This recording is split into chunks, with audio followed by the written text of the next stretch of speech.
pendant que nous sommes debout, on prend la portion de l'Écriture. Nous allons lire dans Marc 11, 22. Jésus prit la parole et leur dit, « Ayez foi en Dieu. » Seigneur Jésus, Dieu Tout-Puissant, encore une fois, merci Père. Bénis cette parole, Seigneur Jésus. Bénis, Seigneur Jésus, ceux qui l'écoutent et ceux qui la lisent. Oh Dieu, nous croyons en ta parole. Seigneur, visite-nous d'une bénédiction spéciale. Au nom de Jésus-Christ. Amen. Amen. Veuillez vous asseoir. Encore une fois, que Dieu vous bénisse. Nous sommes dans la joie de nous retrouver encore dans la maison du Seigneur. Comme nous sommes des chrétiens, notre grande joie ou notre fête, c'est lorsque nous nous retrouvons dans la maison du Seigneur. Alors, pour le communiquer, comme nous l'avions dit, chaque dimanche ou chaque premier dimanche du mois, nous aurons un culte spécial d'adoration et de prière. Les dimanches passés, nous avons eu notre premier culte d'adoration. Je crois que nous avons aimé cela. Et ce sont des moments vraiment très importants dans la vie d'un chrétien. Très, très importants. Amen, amen. Alors, donc, chaque premier dimanche du mois, nous allons commencer à consacrer toujours un temps comme ça pour prier et adorer le Seigneur.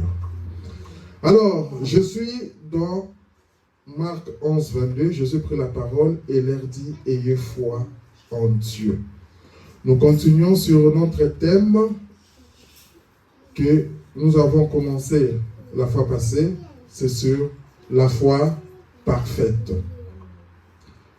La foi parfaite. Et aujourd'hui, je vais prendre, on a commencé cela les dimanches passés. Aujourd'hui, je vais ajouter une partie et je pense par la grâce de Dieu, les dimanches prochains, on pourra encore continuer. Donc aujourd'hui, je vais essayer de parler de la foi parfaite, mais plus précisément sur un petit sujet, les exigences de la foi parfaite. Donc on va essayer de parler un peu des exigences de la foi parfaite. Nous avons dit que la foi parfaite, c'est la foi qui est basée sur la parole de Dieu. Moi, je peux te dire quelque chose, tu peux avoir foi en ce que je vais dire. Mais je peux ou ne pas le réaliser. Ce n'est pas parfait. Mais quand c'est Dieu qui dit, Dieu est parfait. Quand tu places ta foi dans ce que Dieu dit, cette foi-là doit être une foi parfaite. Parce que Dieu est parfait. Tu dois croire en ce que Dieu dit. Et nous avons dit que Dieu nous parle par plusieurs manières. La grande manière par laquelle Dieu nous parle, c'est par sa parole. Ça, c'est la plus grande manière, c'est la plus grande inspiration que Dieu a donnée, c'est dans sa parole. Tout ce que nous faisons doit cadrer avec sa parole. Aujourd'hui, en dehors de la parole de Dieu, tout ce que nous faisons n'est que sable mouvant. La Bible dit que toute parole d'homme doit être considérée comme un mensonge. Seule la parole de Dieu doit être considérée comme vérité. Alors, il y a aussi des moyens auxiliaires par lesquels Dieu nous parle. Dieu peut nous parler au travers des visions. Tu es là, tu reçois une certaine vision.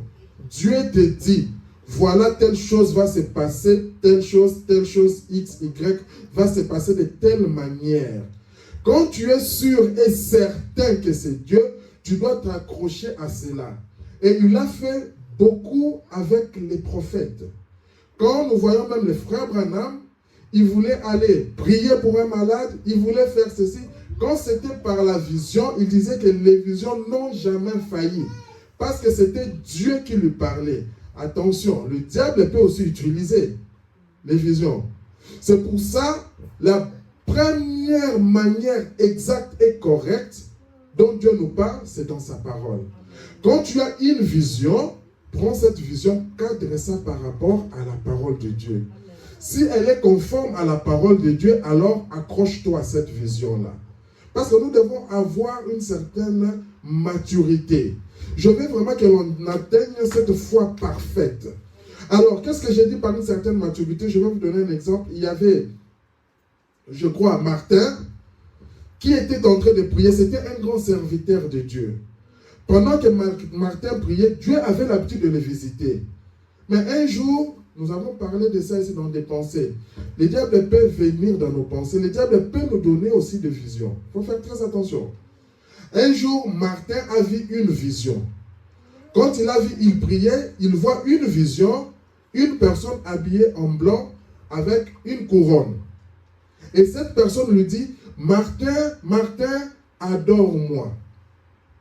Vous voyez un peu?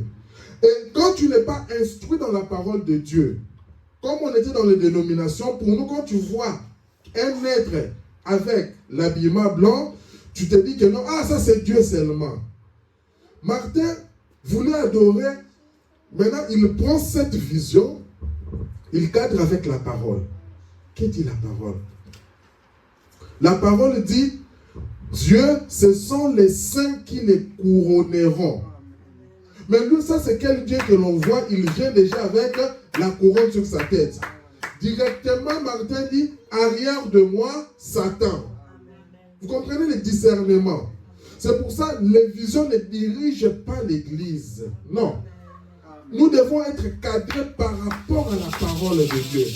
C'est un moyen par lequel Dieu peut nous parler, mais nous devons toujours examiner cela par rapport à la parole de Dieu. En dehors des visions, nous avons ce que nous appelons des prophéties. Les gens peuvent entrer en transe. Les gens peuvent donner des prophéties. On prie comme ça, quelqu'un se lève, il commence à crier, commence à faire ceci. Soyons attentifs au message qui sort.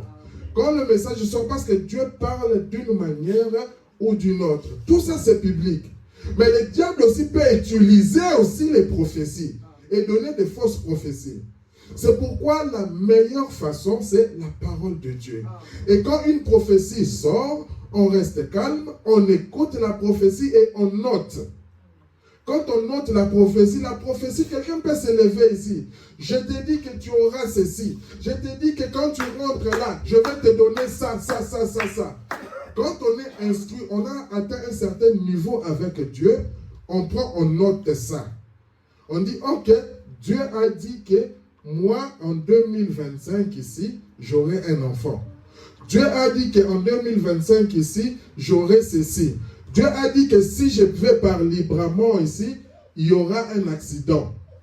On note ça. Ou à 15 heures, il y aura un accident. On note.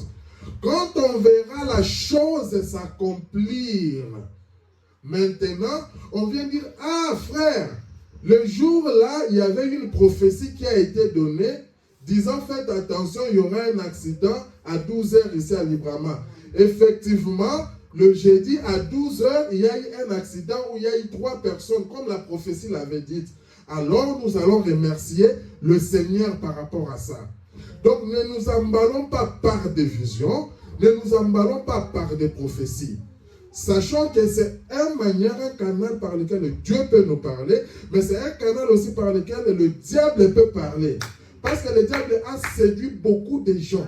Le diable a apporté beaucoup de problèmes dans des foyers, dans des couples, dans des familles. Beaucoup de problèmes à cause de prophéties et de visions. Le diable a utilisé les regards, vous êtes très bien. Mais pour vous désunir, il passe par une fausse prophétie. Il vient et dit, non, sœur, fais attention. Ton mari là, je le vois dans des fétiches. Fais attention. Toi qui avais confiance en ton mari, tu commences maintenant, non, la prophétie m'a dit que mon mari est dans des fétiches. Tu commences à avoir peur, ça commence à amener des troubles. Regarde toujours par rapport à la parole de Dieu. Je ne sais pas si je me fais comprendre. C'est très important. Donc, dans la Bible, nous avons vu, il y a eu 400 prophètes de Baal. Les 400 prophètes, ils donnaient des prophéties. Quand ils ont donné des prophéties, la prophétie était fausse. Quand Élie est venu, il a donné aussi la prophétie. Sa prophétie était vraie. En tout cas, c'est pour vous dire que le diable peut utiliser les prophéties. Dieu aussi peut utiliser les prophéties. Mais comment savoir? C'est par rapport à la parole de Dieu. Alors, la foi, elle est basée, nous avons vu le dimanche passé, qu'elle est basée sur les pardons. Quand quelqu'un t'a fait quelque chose de mal, toi pardonne. Toi pardonne et va de l'avant. C'est lui qui t'a fait quelque chose de mal. Mais toi pardonne et va de l'avant. En fait, dans cette foi parfaite ici, nous devons être clean devant Dieu. Parce que la foi parfaite, comme nous l'avons vu, ça appelle en existence ce qui n'est pas. Pour faire ça, il faut que notre canal soit pur devant Dieu. Quand on a la foi parfaite, nous avons vu, et je le répète parce que nous sommes dans ce thème, que notre langage sera différent. Notre attitude sera différente quand nous avons cette foi parfaite. Alors, notre manière de voir les choses, elle sera différente. Nous avons vu que la foi parfaite, la foi vient activer la puissance. Amen. Le dimanche passé, nous avons vu que les disciples étaient là. Les disciples, ils avaient la puissance en eux que Dieu leur avait donnée. Mais ils n'avaient pas la foi pour activer cette puissance-là. C'est pourquoi quand ils étaient allés prier pour cet enfant-là épileptique, cet enfant-là n'était pas guéri. Ils parlaient, ils avaient la puissance, mais ils n'avaient pas la foi. Pourquoi? Parce qu'ils ne croyaient pas la parole de Dieu. Alors, c'est comme un exemple que je vais donner, c'est comme la bouteille de coca. Nous tous, nous connaissons la bouteille de coca. La bouteille de coca, quand on met le coca à l'intérieur et qu'elle est bien fermée, le coca, c'est comme une puissance qui est là. Si tu prends le coca, tu l'agites, tu agites, ça fait une certaine pression. Quand tu vas ouvrir ces gaz, la pression, la puissance va se dégager. En fait, cette manière d'agiter, c'est ça un peu la foi. Tu agites. Quand la foi atteint un certain niveau, ça déclenche la chose. C'est pour ça que tu verras qu'il y a des choses que tu peux parler. Sur les champs, la chose arrive. Cela dépend de ta foi. C'est pour ça que la Bible disait, homme de peu de foi. Si vous avez le foi comme le grain de sénévé, la Bible dit que non, vous n'avez pas la foi. Est-ce que crois-tu? On vient avoir cette foi pour activer la puissance de Dieu qui est en nous. C'est comme la pompe à air. Quand nous avons la pompe à air pour gonfler le ballon ou quoi, nous mettons une certaine pression. C'est ça la foi. Tu mets la pression. Quand tu touches le bout, il y a l'air qui sort.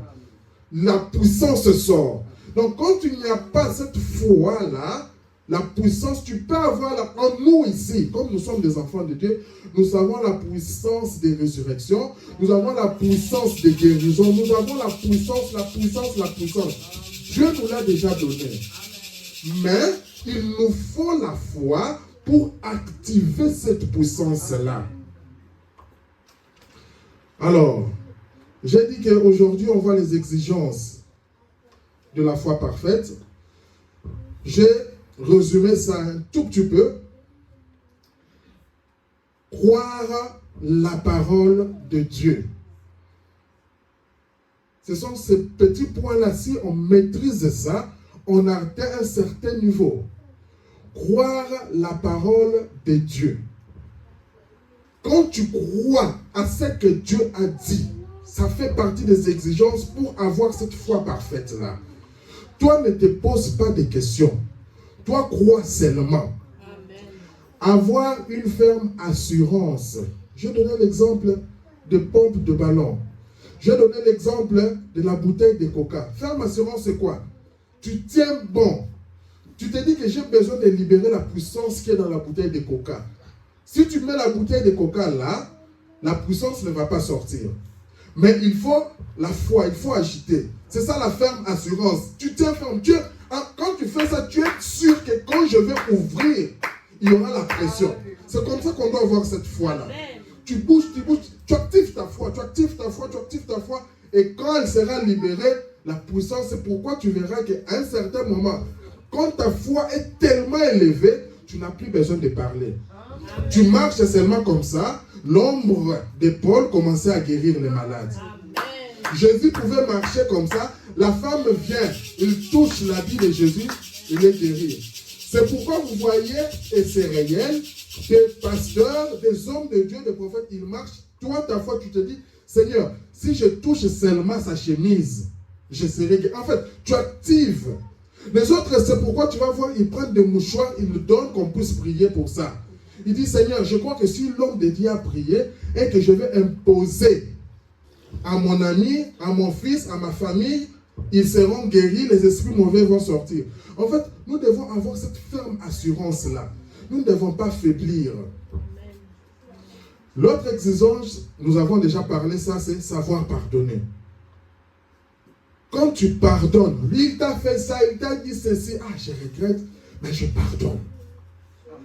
Tu pardonnes et tu vas de l'avant. C'est son affaire avec Dieu. Mais toi, tu pardonnes et tu vas de l'avant. Je veux que l'on atteigne vraiment cette foi parfaite. Être prêt à se repentir. Quand c'est toi qui en es la cause, tu es prêt à te repentir. Ah Seigneur, j'ai péché, j'ai mal parlé. Seigneur, j'ai mal agi. Seigneur, pardonne-moi. Réponds-toi. Quand tu te répands, ton canal sera propre. Amen. Comme ça, que quand tu vas appliquer, tu vas prier, des fois même, tu n'as même pas besoin de multiplier les mots. Lazare sort. Amen. Lazare sort.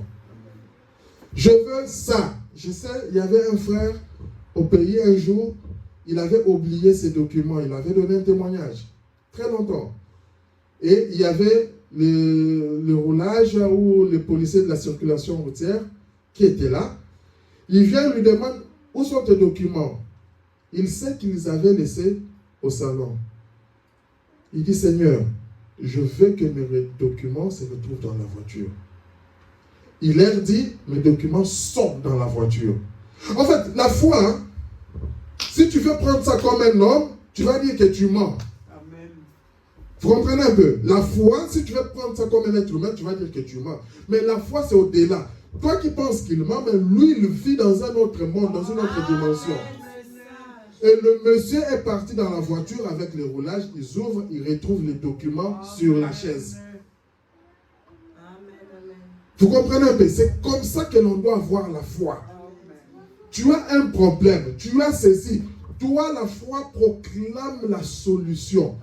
La foi proclame toujours la solution, pas la défaite. Non.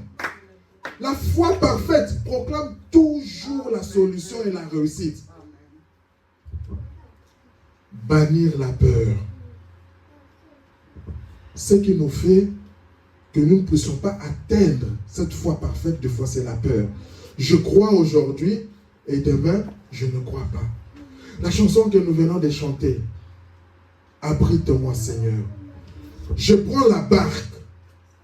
Sur la barque, il y a des tempêtes, il y a des vagues, il y a des ceci. Parce que notre foi, la Bible dit que la foi doit être éprouvée. C'est la parole de Dieu. Parce que des fois, on conçoit mal la vie chrétienne. On pense que la vie chrétienne, c'est sur les lits de roses, que tout est facile. Non. La vie chrétienne, c'est une vie de sacrifice. La Bible dit que notre foi doit être éprouvée. Ne t'attends pas à dire que j'ai la foi et les choses vont arriver comme ça. Non. Ça doit être éprouvé. Tu dois être secoué. On doit avoir des tempêtes. On doit avoir des vagues. Mais qu'est-ce que tu fais quand il y a des vagues? Directement, tu dis, ah Seigneur, non. Quand tu as des vagues, tu dis, Seigneur, je suis tranquille car je sais que tu es là. Amen. Les gens s'agitent, toi tu dis, Seigneur, je suis tranquille car je sais que tu es là. Amen. Ici, on verra deux exemples.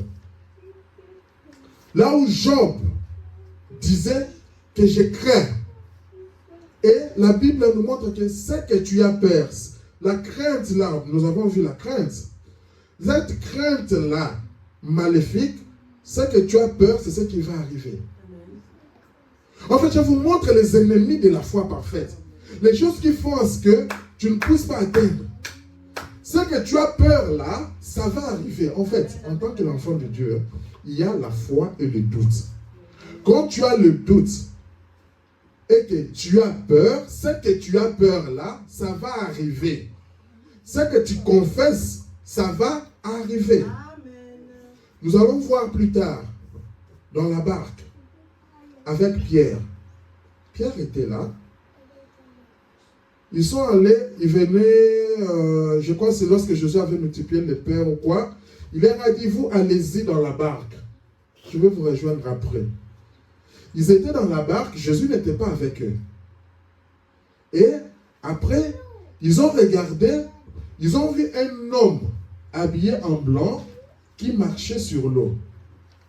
C'est tout à fait normal qu'ils puissent avoir peur. Ils se sont dit, ah, c'est un revenant, c'est un fantôme. Et la voix dit, la parole dit que je ne suis pas un fantôme, c'est moi. Amen. Pierre dit, ok, si c'est toi, ordonne à ce que moi aussi je vienne, que je fasse ce que toi tu as fait. Le Seigneur lui dit, viens. Et Pierre est sorti, il a commencé à marcher sur l'eau. Regardez, à un moment donné, le raisonnement a commencé. Il voit la vague, il se dit, hey, peut-être que je peux m'enfoncer avec cette vague. Et la foi n'aime pas comme ça. La foi parfaite est partie. Il avait la foi parfaite, mais à un moment donné, cette foi, elle est partie. Et Pierre a commencé à s'enfoncer. Il n'avait pas ce qu'on appelle la ferme assurance. Quand tu as la foi parfaite, tu dois avoir cette ferme assurance. Alors, nous lisons dans Marc 11, 22 à 24. Jésus prit la parole et leur dit, ayez foi en Dieu, c'est ce que nous avons lu. Je vous l'ai dit en vérité, si quelqu'un dit à cette montagne, ôte-toi de là et jette-toi dans la mer. Si quelqu'un, on n'a pas dit un pasteur seulement, ou ceci, si quelqu'un, s'il ne doute point, l'ennemi de la foi, c'est le doute. S'il ne doute point, mais croit que ce qu'il a dit, ce n'est pas ce que Dieu a dit, mais ce que toi tu dis. On atteint un certain niveau, je vais vous montrer que comme nous avons dit que la divinité n'est plus au ciel, mais elle est sur la terre, elle est dans l'homme. En fait, tellement que tu es ancré en Dieu, ta parole vaut la parole de Dieu. Ta parole vaut maintenant la parole de Dieu. Tu dois croire en ce que toi tu dis. La Bible dit, crois ce qu'il dit arrive, il le verra s'accomplir. Toi, tu veux quoi? Est-ce que tu crois toi-même en ce que tu dis? Si tu le crois, tu le verras s'accomplir. Ça va s'arriver comment? Ça ne me concerne pas. Moi, je dis et la chose va s'accomplir. La foi parfaite. La foi parfaite. C'est une foi qui ne regarde pas les temps. Le dimanche passé, je vous ai montré que les deux exemples avec Abraham et avec la femme à la perte des sangs. Abraham, il a cru, mais il a dû attendre à peu près 25 ans pour que la promesse de Dieu puisse s'accomplir. La femme à la perte des sangs, elle avait cru. Elle, instantanément, la chose s'est accomplie. Quand toi tu prononces la parole, c'est fini. Laisse Dieu s'en occuper. C'est pourquoi je vous dis, tout ce que vous demanderez en priant. Ici il dit, mais crois que ce qu'il dit, il arrivera. Ça va s'accomplir. Ici il dit, tout ce que vous demanderez en priant. Tout. Sans exception. Frère Branham dit quelque part, les chrétiens ne savent pas sa position. Des fois, on demande à Dieu des petites choses. Non. Demandez à Dieu des grandes choses vraiment que quand les gens regardent, ils disent ça ne va pas.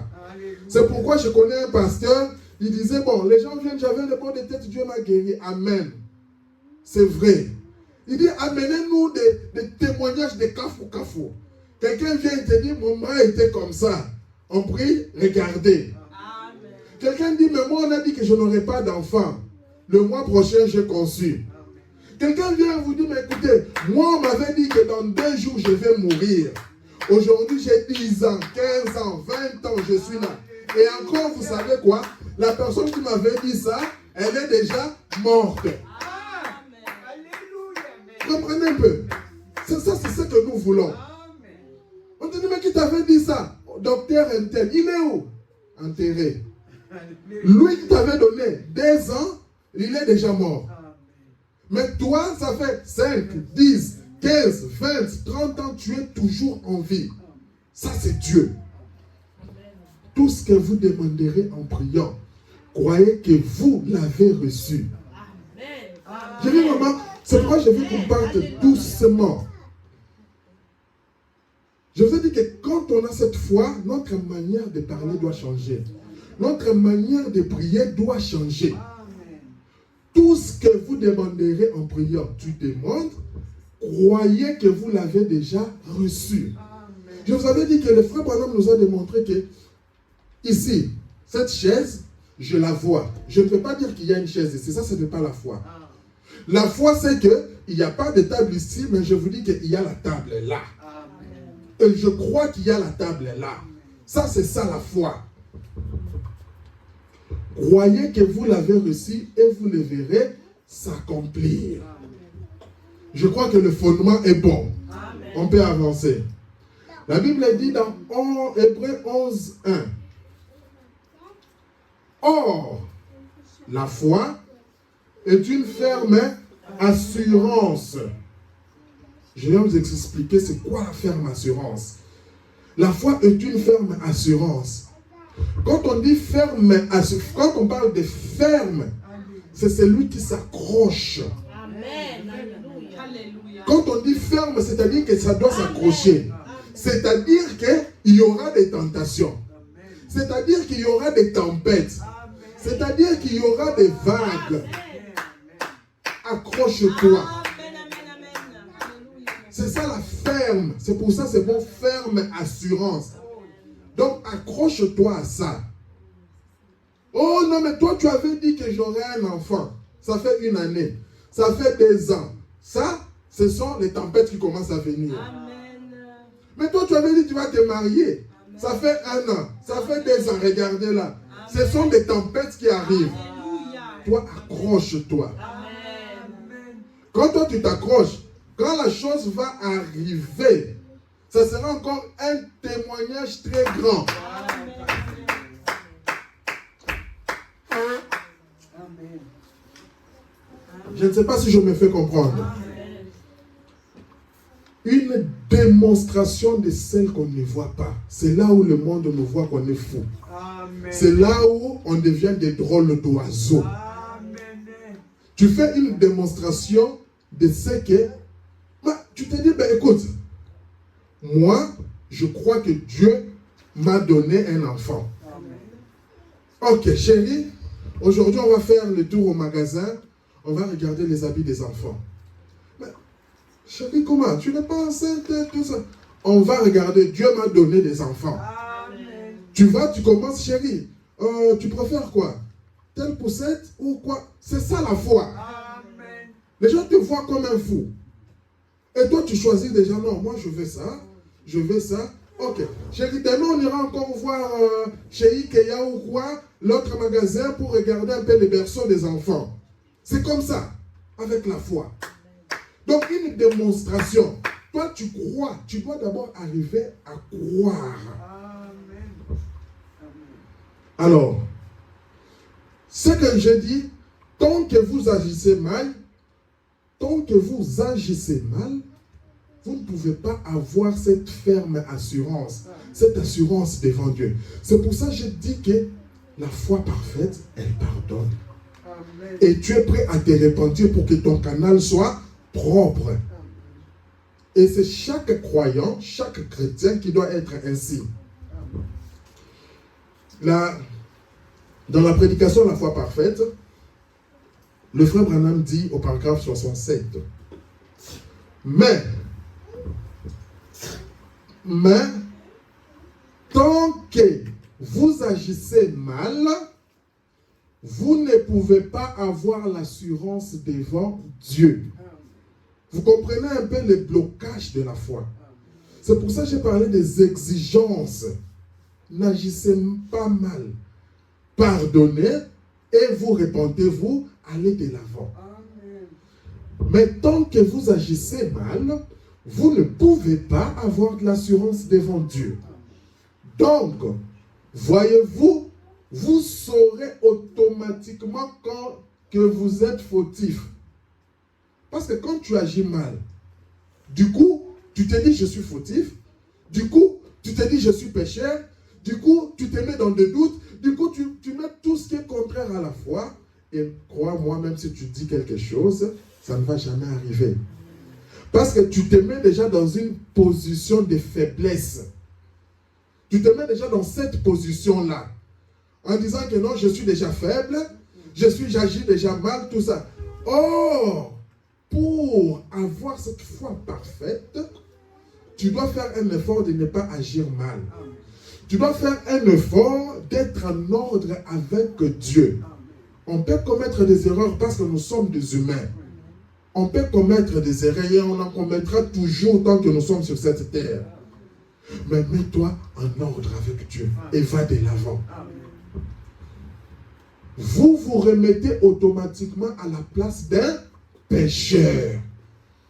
Quand tu agis mal, en sachant que vous êtes fautif, mais lorsque votre cœur ne vous condamne pas, et quand vous savez que vous êtes un croyant, parce que c'est moi la croyant, nous l'avons vu, c'est croire. Quand vous êtes un croyant et qu'il n'y a rien entre vous et Dieu, il n'y a pas d'obstacle. Vous pouvez demander ce que vous voudrez. Le prophète est là pour nous expliciter la parole. Nous lisons la Bible. Quand le prophète vient, il nous explicite la parole. En fait, la Bible devient comme un livre nouveau. La Bible nous dit seulement, vous demandez et l'on vous donnera. Maintenant, il vous explique comment est-ce que vous pouvez arriver à demander. Il vous dit, pour demander, faites un effort qu'il n'y ait pas un obstacle entre vous et Dieu. Du coup, ne soyez pas fautifs.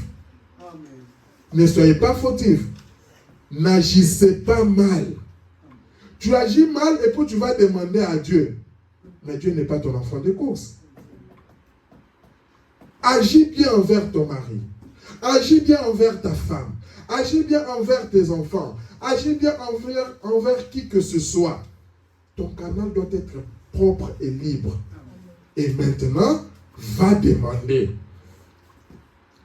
Savoir que cela vous sera accordé. Parce que c'est la parole qui vous a été donnée comme elle a été à ses disciples. Amen. Cette parole de Dieu, elle est vivante. On ne dit pas que non, c'était du temps des apôtres. Non. La Bible dit dans Hébreux 13:8 qu'il est le même hier, aujourd'hui et éternellement. C'est ça la foi parfaite. Nous nous basons, tout ce que nous faisons, nous nous basons par rapport à la parole de Dieu. Jésus savait qui il était. Jésus avait confiance à sa parole et il savait qui il était. Et la parole l'identifiait. Et nous, en tant que chrétiens, des fois nous parlons du chrétien, nous avons parlé de ça. En tant que chrétien, connaître d'abord ce qu'est un chrétien. Ne parlons pas seulement pour faciliter le langage ou la langue, non. Mais tu dois comprendre et accepter qui tu es en tant que chrétien. Chrétien, Christ. Un chrétien, c'est un croyant. Et quand tu es un chrétien, la parole doit t'identifier aussi. La Bible dit dans Jean 14, 11 à 15, « Croyez-moi, je suis dans le Père. Croyez-moi, je suis dans le Père, et le Père est en moi. Croyez du moins à cause de ses œuvres. » Ça, c'est Dieu qui dit. « Croyez-moi, je suis dans le Père, et le Père est en moi. Croyez du moins à cause de ses œuvres. » Parce que si vous ne voulez même pas croire, mais regardez les œuvres qu'il faisait. Les œuvres rendent des témoignages. La Bible dit qu'on reconnaît un arbre par ses fruits. Regardez juste le fruit, les œuvres là, et vous saurez. Mais n'oubliez pas qu'il y a des gens qui auront ce qu'on appelle l'esprit d'égarement. C'est pourquoi les pharisiens du temps de Jésus, ils avaient cet esprit d'égarement. Ils ne pouvaient pas voir, même pas les œuvres de Dieu. Ils ne pouvaient même pas reconnaître cela. En vérité, je vous l'ai dit, écoutez, celui qui croit en moi, moi qui? Celui qui croit en moi fera aussi les œuvres que j'ai faites. Donc, ça c'est une parole de Dieu. La foi parfaite. Celui qui croit en Dieu, il fera les œuvres que Dieu a fait, que Jésus a fait quand il était sur la terre. Mais est-ce qu'il va se limiter là? Il en fera de plus grandes.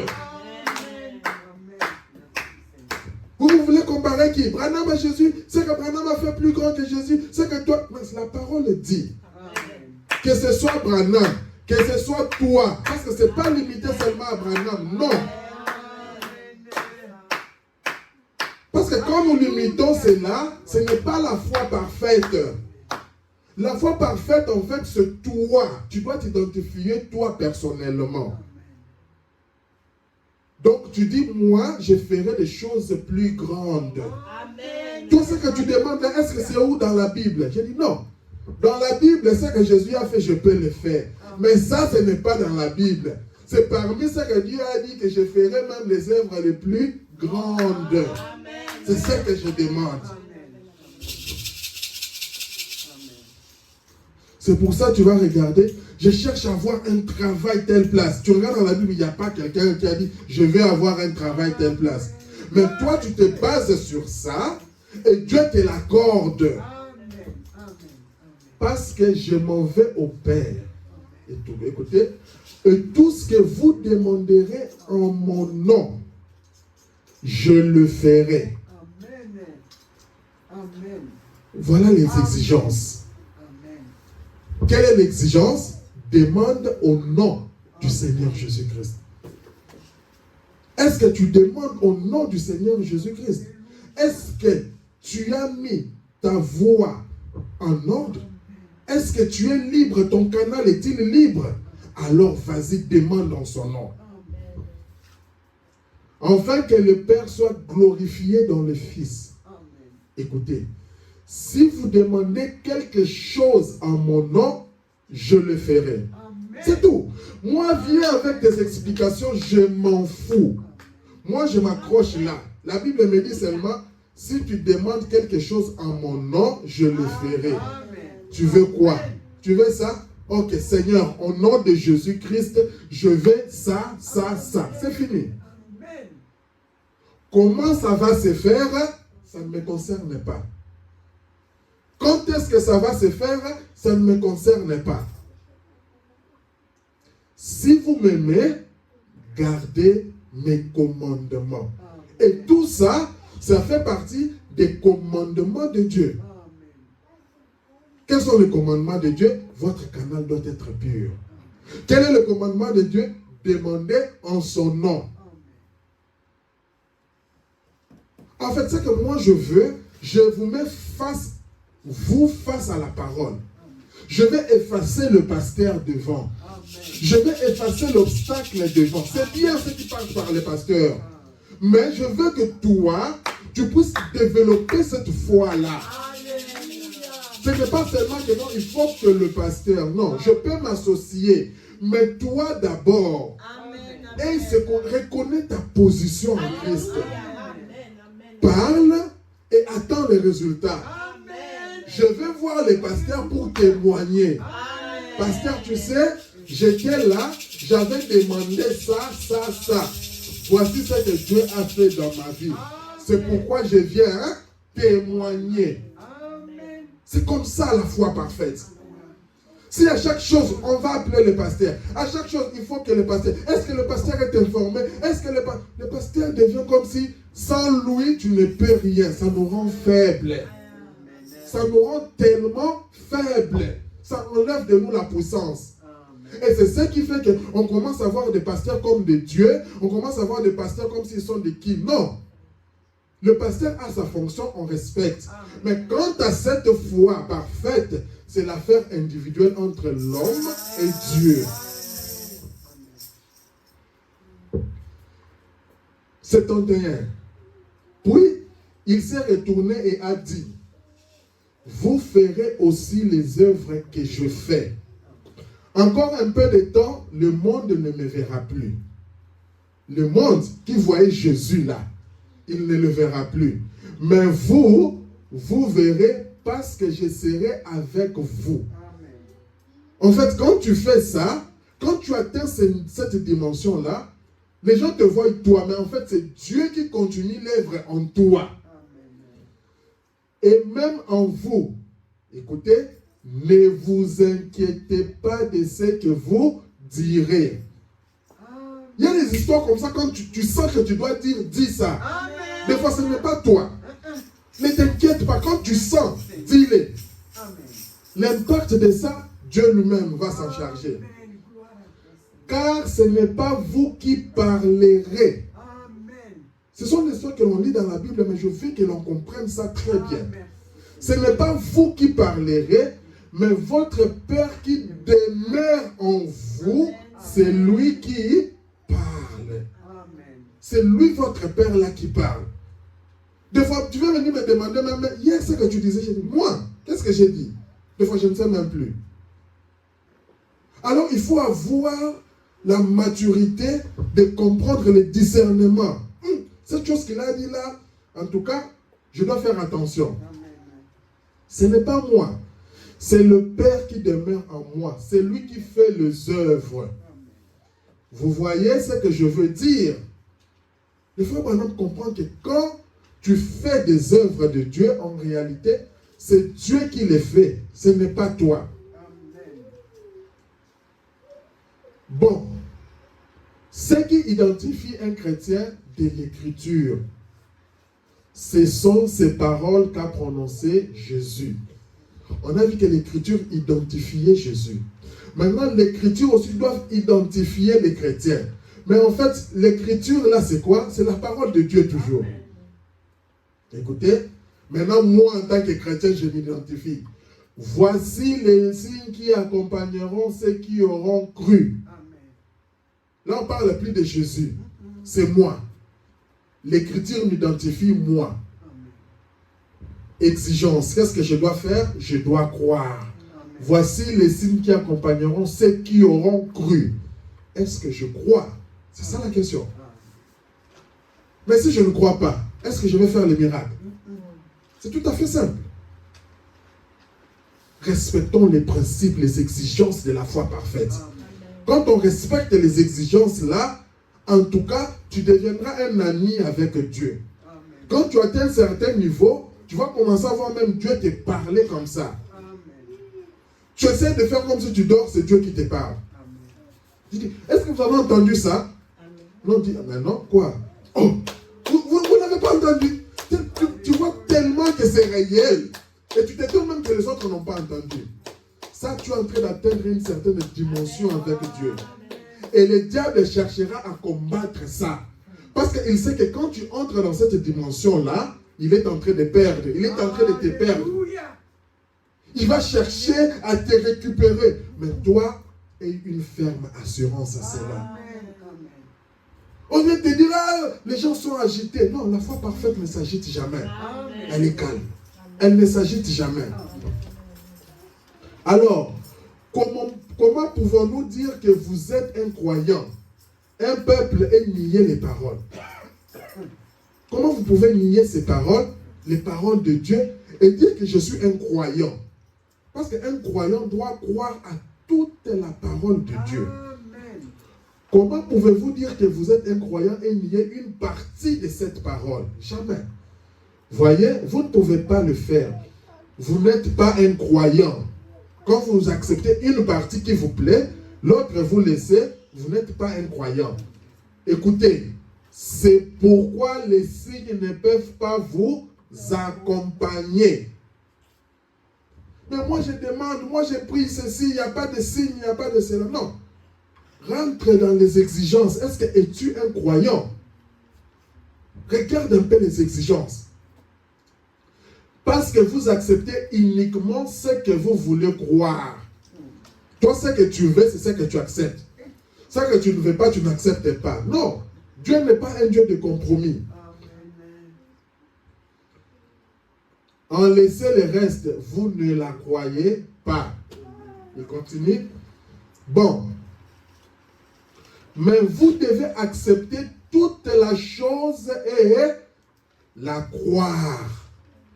Et si vous croyez vraiment, écoutez, pas un soi-disant croyant, pas un soi-disant croire, mais vous croyez réellement, alors voici les signes qui accompagneront ceux qui croient. Amen.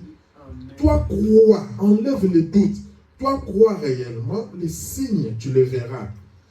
C'est ton 4. Car la parole l'a identifié. Qui? Jésus. Comme ça a identifié Jésus, c'est qu'il était, écoutez, la même parole nous identifie. Amen. Ce qui nous identifie, c'est la même parole. Voyez, si un homme m'aime, c'est écrit dans la Bible, il gardera mon commandement. C'est lié à l'amour. Et s'il dit qu'il m'aime et qu'il ne garde pas mes commandements, ça veut dire tous les commandements. C'est que c'est un menteur. Et la vérité n'est même pas en lui. Amen. Comment tu peux dire que tu aimes Dieu, mais tu ne gardes pas ses commandements? Ses commandements, c'est sa parole. Qu'est-ce dit sa parole? Est-ce que tu fais les exigences de la parole? Nous sommes dans le cadre de la foi parfaite. Est-ce que tu fais les exigences de la foi parfaite? Quand tu les fais, c'est bon. Quand tu ne les fais pas, c'est un problème.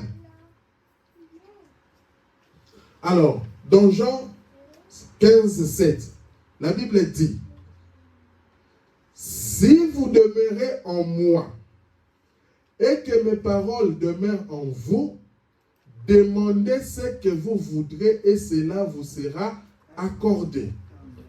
Si vous demeurez en moi. Le frère Branham maintenant nous explique c'est quoi ces passages. Il dit, remarquez, les passages où il nous a dit, si vous demeurez en moi et que ma parole demeure en vous, dans Jean 15, si vous demeurez en moi, voyez, c'est quoi? C'est avoir foi en lui. Demeurer en Christ, c'est-à-dire avoir foi en lui. Donc, si tu as foi en Dieu, alors toi et Dieu, vous devenez un. C'est là où il dit qu'en fait, la parole que tu dis, ce n'est même pas toi, mais c'est le Père, c'est Dieu qui parle en toi. Pourquoi? Parce que tu demeures en lui.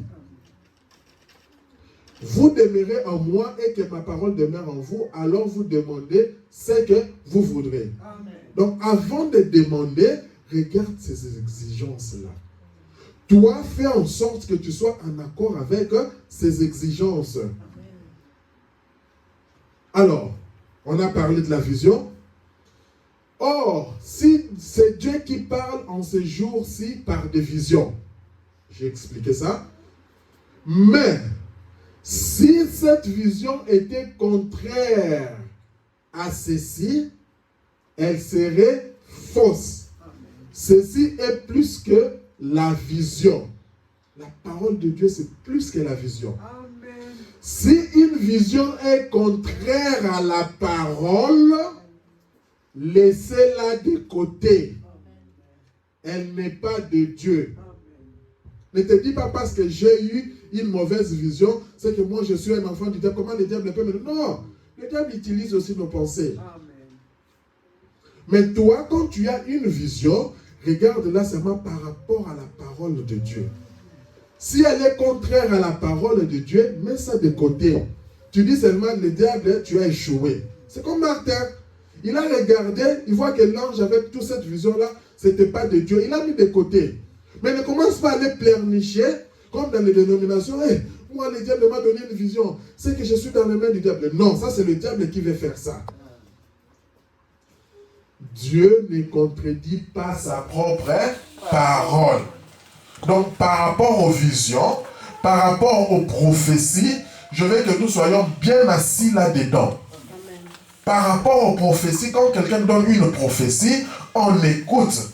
La manière qu'il peut donner, les autres même, ils peuvent commencer à crier, prendre des chaises, bouger à gauche, droite, tout. Deux fois, ce n'est pas la personne est dans ce qu'on appelle sous l'onction. Amen. Amen. Nous soyons seulement attentifs au message. Ah, il a dit ça, il a dit ça, il a dit ça. Ok, on note quelque part. On regarde l'accomplissement. Alors, nous devons connaître, nous avons vu la position de Dieu. La Bible l'a confirmé. Et nous, en tant que des enfants de Dieu aussi, nous devons reconnaître notre position. Et la parole doit nous confirmer. Jésus avait la foi parfaite. Parce que nous parlons de la foi parfaite. Jésus, lui, il avait la foi parfaite. Parce qu'il croyait lui-même dans ce qu'il disait. Amen. Elle est venue parce qu'il était la parole. Écoutez. Et vous devenez la parole, comme vous recevez la parole. Amen. Quand toi tu reçois la parole de Dieu, tu deviens aussi la parole. Amen. Tu deviens aussi Dieu. Amen. Parce que la parole c'est Dieu. C'est pourquoi ta parole vaut la parole de Dieu. Amen. Donc, apprends à connaître ça. Quand tu demandes pas comme un simple monsieur, non. Tu demandes comme Dieu qui demande à Dieu. Amen. Parce que tu as reçu la parole et sur base de cette parole, Dieu est obligé. Le frère Branham nous dit, Dieu est faible quand il s'agit de sa propre parole. Amen. Toi, prends cette place-là. Seigneur, tu as dit ça. Regardez l'échange entre Jésus et Satan. Il est écrit. Non, jette-toi, les anges viendront. Jésus lui dit, tu ne tenteras point le Seigneur, ton Dieu. Amen. Le diable était KO. Amen. Il ne pouvait plus tenter parce que cette parole l'avait mis KO. Parce que le magicien, de la même manière que le diable a utilisé ça, le magicien utilise des fois la parole de Dieu, il utilise des fois la Bible. Je sais certains témoignages, un monsieur qui est allé faire la magie. Et un frère, il est allé dans une église quelconque, et cette église-là, il pratiquait la magie, des histoires comme ça, et le frère est venu, le pasteur lui dit, bah, écoutez, vous devrez amener un enfant en sacrifice. Bon, le frère, ça lui dépassait. Comment on vient à l'église, on commence à nous demander d'amener un enfant en sacrifice. Le pasteur prend la Bible, il lui dit, Jésus, regardez ici, à Abraham, il avait demandé un sacrifice à Abraham. Alors, comme il avait demandé un sacrifice à Abraham, c'est pour ça, aujourd'hui, on te demande le sacrifice. Donc, le diable, il prend la parole, mais il interprète ça mal. Et celui qui n'a pas l'esprit de Dieu, celui qui n'est pas enseigné, il tombe dans le piège du diable. Si vous demeurez en moi et que mes paroles demeurent en vous, si mes paroles, cette parole, demeure en vous, alors demandez ce que vous voudrez, cela vous sera accordé. Amen. Voyez, si vous dites à cette montagne, ôte-toi de là, Et vous ne doutez pas, mais croyez en ce que vous avez dit, alors vous verrez s'accomplir ce que vous aurez dit. Quand vous priez, croyez que vous avez reçu ce que vous avez demandé. Quand tu pries, crois que tu as reçu ça. Tu as eu un besoin, tu y as prié, tu as signé la prière au nom du Seigneur Jésus-Christ. Point. Ce n'est plus ton affaire. Cette signature-là, les responsables s'occupent de sa parole. Amen. Vous le verrez s'accomplir. Cela vous sera accordé. C'est ça la foi parfaite. Écoutez, le temps, l'espace, ni rien d'autre ne peut changer cela. Amen. Les temps. Oh non, mais depuis que j'ai demandé, je voudrais que cette année, je puisse avoir ça, mais je n'ai pas eu ça. Non, quand tu as la foi parfaite, les temps, l'espace, tu n'as rien à voir à rapport à cela. Tu peux demander à Dieu, Seigneur, je veux cette voiture, je veux.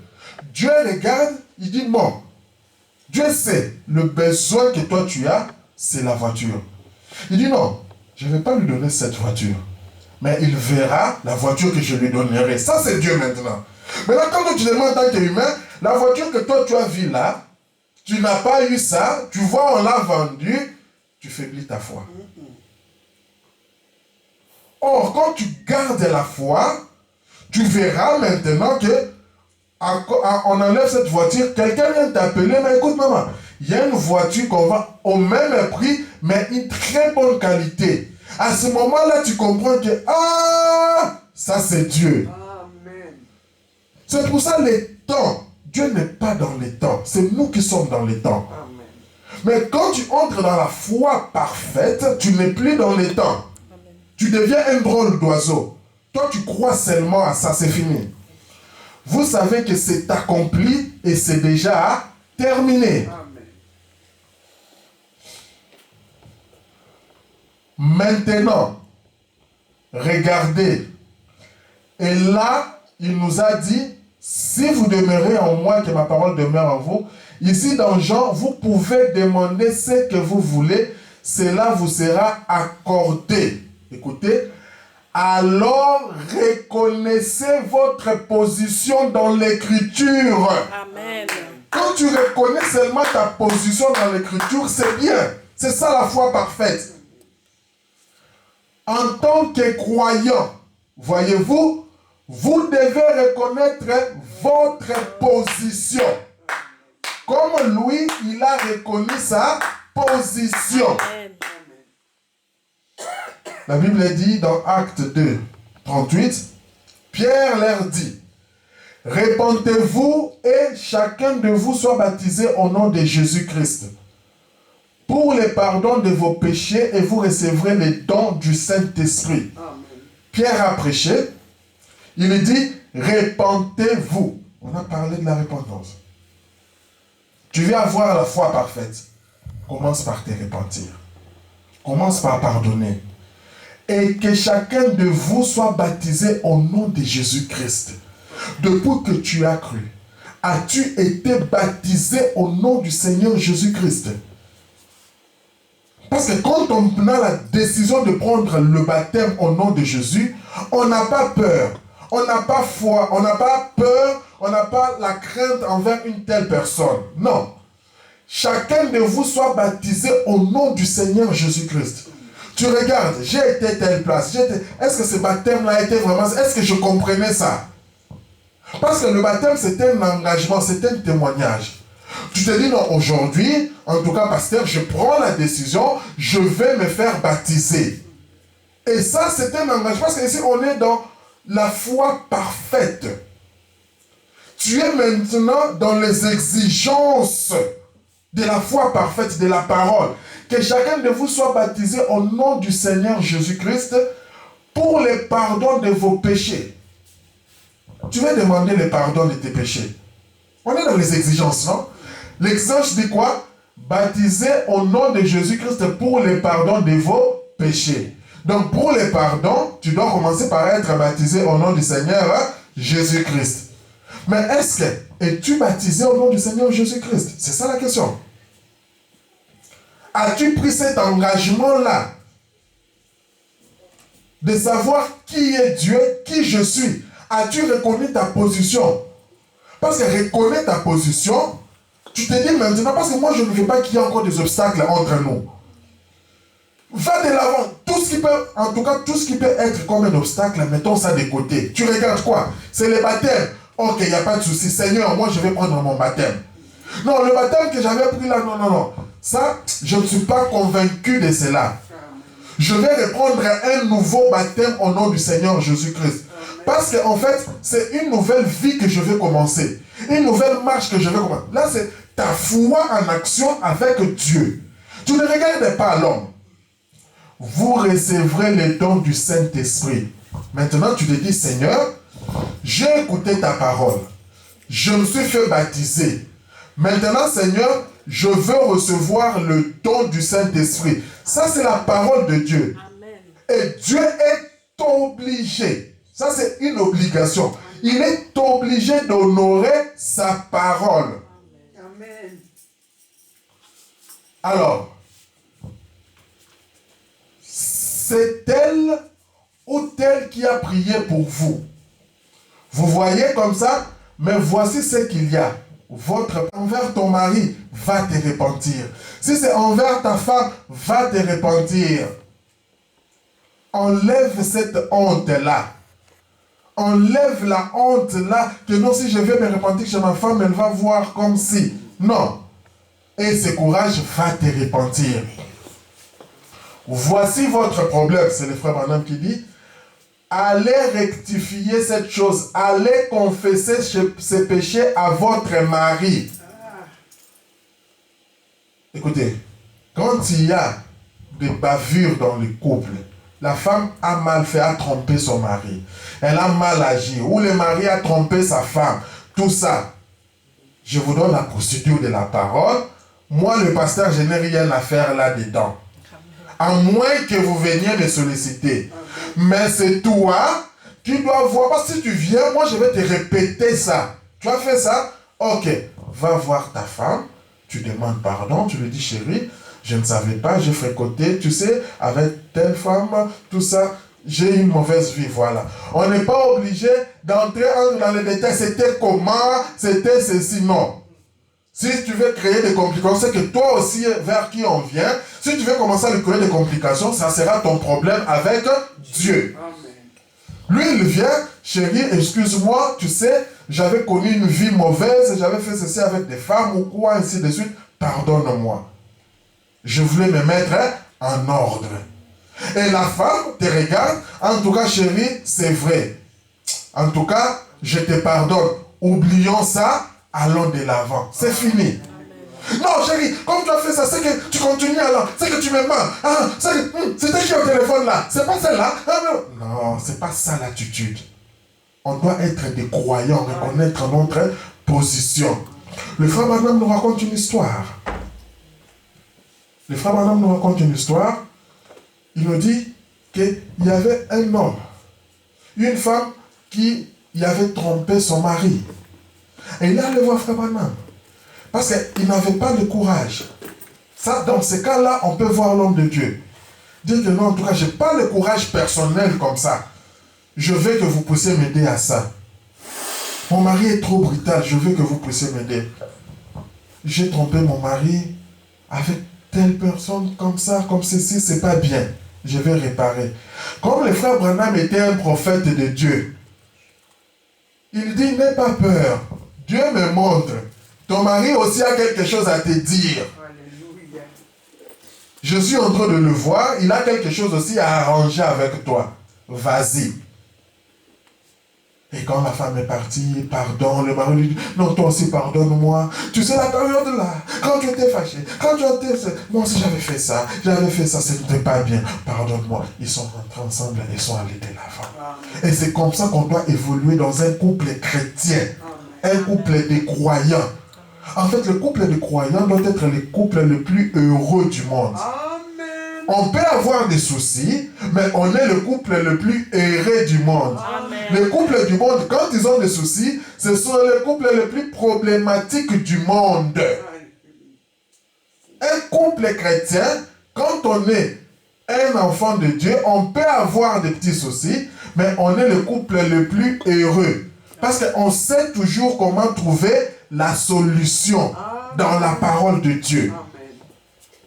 Voici, allez confesser ses péchés à votre mari, à votre femme. Allez faire ceci. Écoutez, ça ne vous fera aucun bien, peu importe pour qui vous priez. Tu ne peux pas prier, tu te mets à prier pendant que tu n'as pas arrangé ça. Non. Tant que vous n'aurez pas rectifié cela, si vous avez de la condamnation, parce que cette chose-là deviendra une condamnation. Tant que vous n'avez pas de la condamnation dans votre cœur, Dieu n'entrera pas dans ce cœur qui est condamné. Voyez, Dieu n'habite pas là-dedans. Vous devrez rectifier la chose. Et une fois que vous l'avez fait, vous devez avoir alors la foi. La Bible dit, tu as arrangé, tu ne t'es pas fait baptiser, fais-toi baptiser, tu veux te faire rebaptiser, fais-toi rebaptiser. Commence une nouvelle marche, oublie tout ça, commence une nouvelle marche. Et la foi. Si tout est rectifié, vous devez avoir la foi et croire cela. N'ayez pas peur. Amen. Je vous ai montré dans les exigences, il y a la peur. Et ici, je chute avec la peur. Dans la peur, Job a dit quelque part que ce que je crains, nous allons lire dans Job 3, 25. Ce que je crains, c'est ce qui m'arrive. Ce que je redoute, c'est ce qui m'atteint. Ce que je crains, j'ai besoin de telle maison. Non, j'ai peur, peut-être une autre personne peut l'avoir. Ce que toi tu as peur là, c'est ce qui va t'arriver. Et au final, tu regardes une autre personne qui a acheté ça. Parce que la peur, c'est l'ennemi de la foi parfaite. Ce que je crains, c'est ce qui m'arrive. Ce que je redoute, c'est ce qui m'atteint. Non. Le frère Branham nous dit, la foi appelle en existence ce qui n'existe pas. Et il dit que le doute ou l'incrédulité ont aussi la chose qui existe. C'est comme ça, c'est une puissance qu'on ne voit pas. Dans le livre de Job, le frère Branham dit, il est dit ici, Job craignit, ce que nous venons de lire. Et ce qu'il a craint est effectivement arrivé. Moi, la position que je veux que l'on soit ce matin, nous ne pouvons pas craindre. Ayons la foi, ayons la ferme assurance. Qu'est-ce qui en est la cause?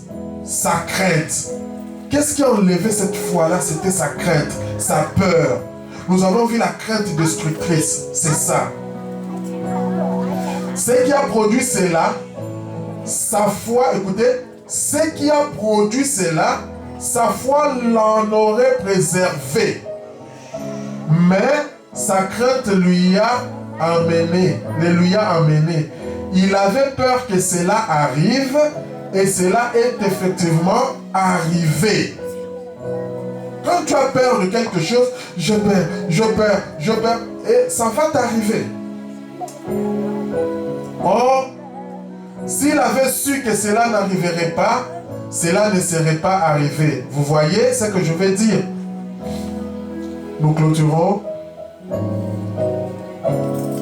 Si vous avez peur, le frère Branham dit, si vous avez peur, lorsque vous venez dans la ligne de prière, peut-être que je n'ai pas assez de foi, ça n'arrivera jamais. Ne vous en faites pas. Quand vous venez pour prier, ayez foi. Mais si vous savez que cela va arriver, cela arrivera.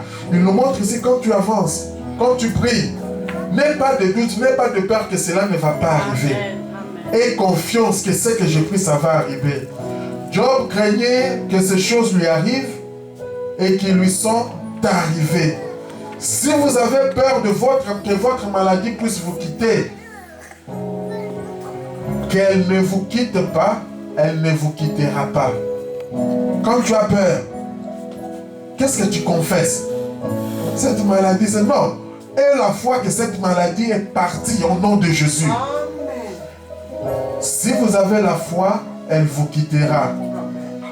Et il sortit de la barque. Ici, on voit l'exemple que je vous ai donné de Pierre. Le frère Branham dit, c'est le Seigneur, je vais simplement marcher. Mais quand il a regardé les vagues, il a eu peur. Qu'est-ce qui lui est venu à l'esprit tout d'abord? Je vais marcher. Parce que Dieu lui avait dit, il a dit je vais marcher. Parce que la parole m'a dit de marcher. Puis, il a regardé, eh bien, il a regardé aux symptômes. Pierre a vu les vagues. Il a regardé, il a vu combien il y avait des vagues. Il a eu peur. Et à ce moment-là, il a commencé à s'enfoncer. Quand tu as peur, tu vas commencer à t'enfoncer. Et ce dont tu as peur, ça va commencer à t'arriver. Voyez, ce qu'il craignait est arrivé. Ce qu'il croyait est arrivé. Quand il a cru qu'il devrait marcher, il a commencé à marcher. Quand il a eu peur qu'il allait s'enfoncer, ça a commencé, il a commencé à s'enfoncer. Quand il croyait qu'il pouvait marcher, il marchait. Sa ferme assurance l'a quitté. Les exigences de la foi parfaite ayant cette ferme assurance. Il continuait de professer sa foi, mais il n'avait pas la ferme assurance. Il n'avait pas la ferme assurance. La ferme assurance aurait passé par-dessus cette crête blanche et serait allée directement vers lui. Voyez, si Pierre, il avait la foi parfaite, voyez, mais il ne l'avait pas. Parce que la foi parfaite enlève les doutes. Il pensait qu'il avait cette foi. C'est vrai, il avait au début, mais il était prêt à s'aventurer sur les champs. Oh, le Seigneur m'a dit de le faire, ça doit arriver. Alors, il est tout de suite sorti de la barque et s'est mis à marcher. Il n'a jamais pensé aux vagues. Quand il avait dit qu'il sort pour marcher, il ne pensait pas qu'il y avait des vagues parce qu'il avait foi. Combien elles étaient contraires, cela ne lui est jamais venu en esprit. Mais quand Pierre, il a commencé à penser aux vagues, il a commencé à penser aux problèmes de la vie, le doute a commencé à entrer, il a commencé à s'enfoncer. Alors, nous allons prier à Dieu avec cette foi, respecter les exigences de la foi parfaite. Que chacun puisse prier au nom de Jésus.